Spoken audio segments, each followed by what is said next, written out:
Will the Prime Minister support the calls for a full, independent public inquiry? We need a full national inquiry. A public inquiry will be held. The inquiry that I've announced today. A full national inquiry.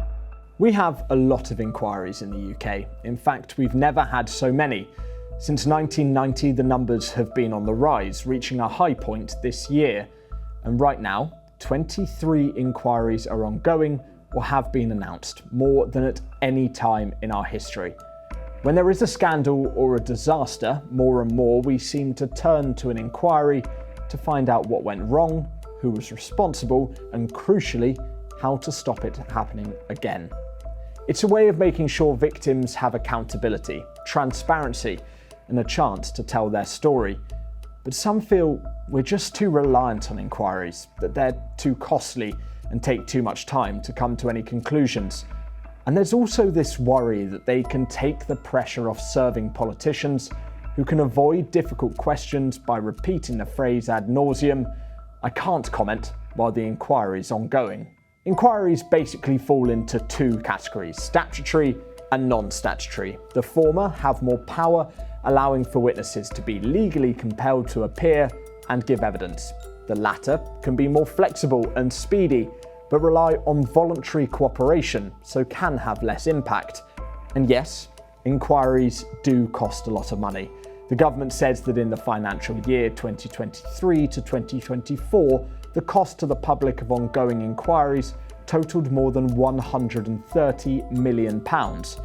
And on average, it's taken statutory inquiries nearly 5 years to produce a final report, which obviously is a long time for victims to wait. One of the biggest concerns, though, is whether findings from an inquiry are ever implemented. So one of the key issues with public inquiries is that we're not learning lessons.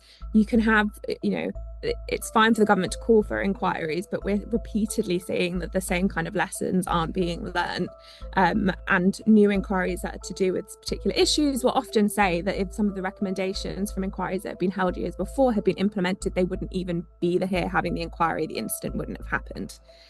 One of the issues there is that public inquiries are ad hoc, so they're set up on the basis of that particular issue by the government as an independent public inquiry. So when they report, they finish, and there's no one there apart from someone in the government to kind of push and continue to look at how the recommendations are being implemented. It's very difficult to do. There needs to be something there, because otherwise lessons aren't being learned and they're being forgotten, and we're just seeing repeated mistakes. A recent report from the House of Lords, an inquiry into inquiries, if you will, see, I said we were totally obsessed with them, found that while millions are spent on inquiries, too little is done to ensure the desired outcomes are achieved. It recommended a load of changes, including making them more efficient and monitoring how a government implements their recommendation.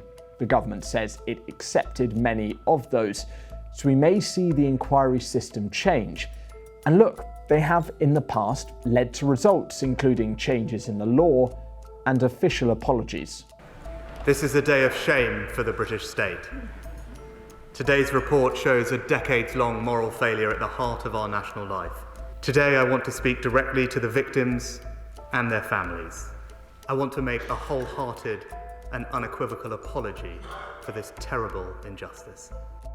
That was Prime Minister Rishi Sunak apologising to the victims of the infected blood scandal after the inquiry found major failings in the NHS and successive governments that led to 30,000 patients being infected with HIV and hepatitis C through contaminated blood, although many of those are still waiting for their compensation. A system that can look at complex issues and scandals in a neutral way and deliver real accountability is clearly an important part of a functioning democracy.